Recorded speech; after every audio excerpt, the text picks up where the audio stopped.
జీవితంలో పూర్తి తృప్తిగా ఉండేవాడే అసలైన ధనవంతుడు కదంటారా. ఇక ఇలాంటి వారు కష్టానికి కృంగిపోరు, సుఖానికి లొంగిపోరు. ఎలాంటి పరిస్థితుల్లోనైనా స్థిరంగా ఉండగలుగుతారు. ఇక అత్యంత క్లిష్ట పరిస్థితుల్లో కూడా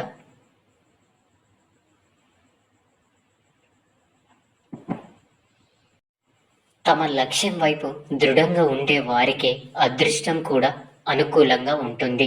గుర్తుంచుకోండి. సముద్రంలో ఎన్ని నీళ్లు ఉన్నా బిందెడు మంచినీళ్ళకే విలువ ఎక్కువ, అవునా? అలాగే నీ దగ్గర ఎంత డబ్బు ఉన్నా నీలోని ఆ కాస్త మంచితనానికి విలువ ఎక్కువ. ఎప్పుడైనా మనం చేసే మంచి పనుల మూలంగా దుఃఖం లభించి ఇంకొకరికి వారు చేసిన చెడు పనుల మూలంగా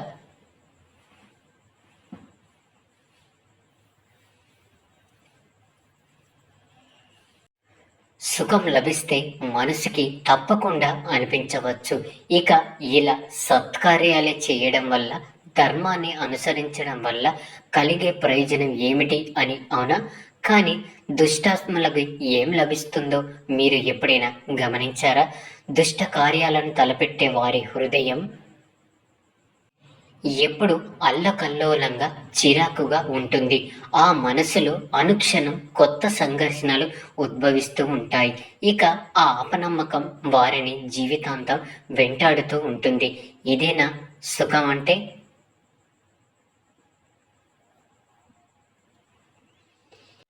అయితే ధర్మ మార్గాన నడిచేవారు, సత్కార్యాలను చేసేవారు, సత్పాలితులైన వ్యక్తుల మనసులు సర్వదా ప్రశాంతంగా ఉంటాయి. వారి స్థితులు ఏవి కూడా వారి యొక్క జీవన గమనంలో బాధాకరంగా ఉండవు. సమాజంలో గౌరవ మర్యాదలు, మనసుకి సంతోషం లభిస్తుంది. అంటే సత్ప్రవర్తన అన్నది భవిష్యత్తులో లభించే సుఖాలకు మార్గం కాదు. సుఖానికి నిర్వచనమే సత్ప్రవర్తన. అదేవిధంగా దుష్ప్రవర్తన అన్నది భవిష్యత్తులో ఎదురయ్యే దుఃఖాలకి కారణం కాదు. అధర్మం చేసే క్షణమే అది దుఃఖాలను ఉత్పన్నం చేస్తుంది. ధర్మాన్ని ఆచరిస్తే సుఖం రాదు. ధర్మానికి మరో పేరే సుఖం. అర్థమైందనుకుంటా. జీవితంలో లభించిన దానికంటే, అలాగే లభించబోయే దానికంటే అత్యంత విలువైనది మీ యొక్క నవ్వు. అందుకే జీవితాన్ని ఎప్పుడు కూడా నవ్వుతూ గడపండి, చింతించకండి. నెమ్మదిగా అన్నీ సర్దుకుంటాయి, అన్నీ సానుకూలమవుతాయి. మీకు అర్థమయ్యేలా చెప్పాలి అంటే, ఒక తోటమాలి 100 కుండల నీళ్లు పోసినా ఏ ఋతువుల్లో వచ్చే ఫలాలు ఆ ఋతువుల్లోనే వస్తాయి, అవునా? ఇక దానికి చింతించడం ఎందుకు? అర్థమైందనుకుంటా.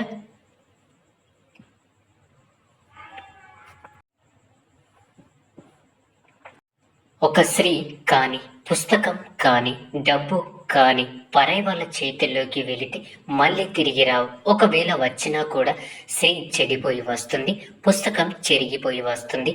ఇక డబ్బు మాత్రం డబ్బు విడతలు విడతలుగా వస్తుంది. కాబట్టి జాగ్రత్తగా ఉండండి.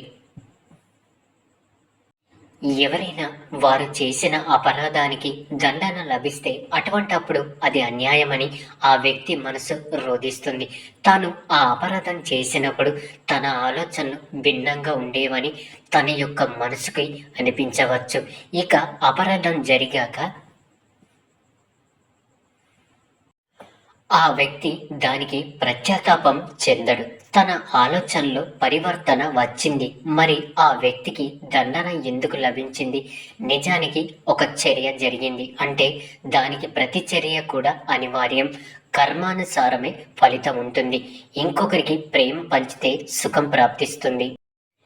ఇంకొకరిని హత్య చేస్తే మృత్యుదండనే లభిస్తుంది. చేసిన కార్యాన్ని బట్టి న్యాయం కూడా ఉంటుంది. అయితే మరి ప్రాయశ్చిత్తానికి, పశ్చాత్తాపానికి విలువే లేదంటారా? ఉంది, తప్పకుండా విలువ ఉంది.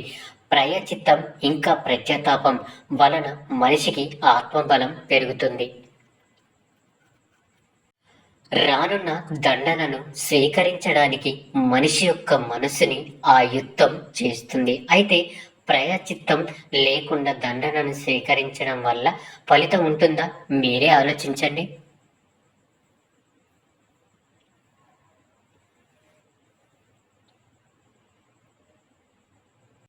ఏ విషయం మీద కూడా ఆసక్తి లేని వారంటూ ఈ ప్రపంచంలో ఎవ్వరు ఉండరు.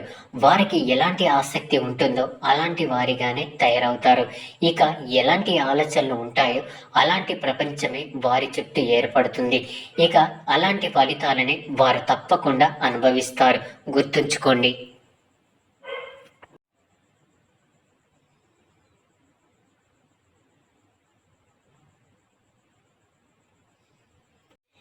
ఎప్పుడు తన తండ్రి పుత్రుడు సుఖపడాలని కోరుకుంటాడు. వారి భవిష్యత్తు గురించే నిరంతరం చింతిస్తూ ఉంటాడు. ఈ కారణం వలనే బహుశా తన సంతానం యొక్క భవిష్యత్తుకు మార్గాన్ని స్వయంగా తానే నిశ్చయం చేస్తూ ఉంటాడు.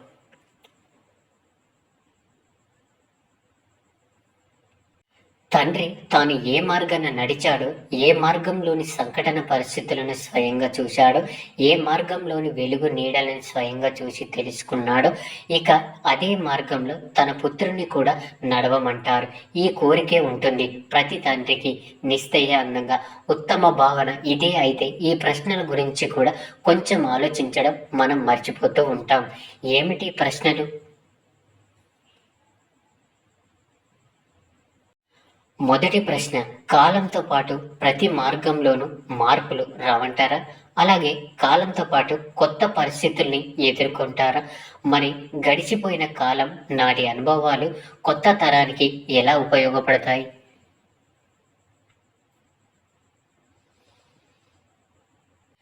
రెండవ ప్రశ్న, పిల్లలకి తమ యొక్క తల్లిదండ్రుల నుంచి అన్నీ లభిస్తాయంటారు.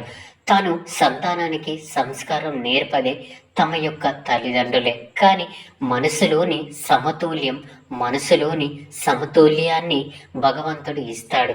ఏ మార్గంలోనైతే తండ్రికి సాఫల్యం లభించిందో ఇక అదే మార్గంలో నడిచే సంతానానికి సుఖము, సాఫల్యము లభిస్తాయని నమ్మగలరా? మూడో ప్రశ్న, జీవితంలో ఎదురయ్యే సంఘర్షణలు, సవాళ్ళ వలన ప్రయోజనం లేదంటారా?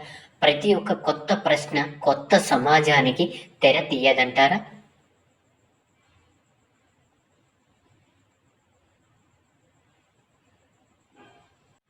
అయితే మరి సంతానాన్ని కొత్త కొత్త ప్రశ్నలకు, కొత్త కొత్త సవాళ్లకు, కొత్త కొత్త సంఘర్షణలకు దూరంగా ఉంచడం వారికి మంచి చేయడం అంటారా?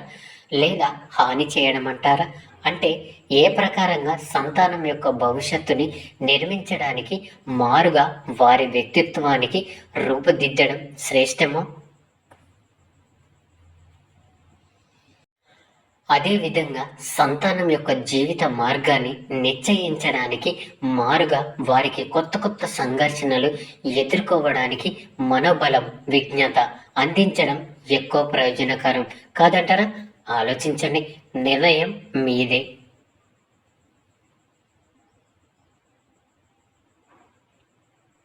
ఇక అందరూ నాతో పాటు ప్రేమతో ధ్యానించండి. రాధాకృష్ణ.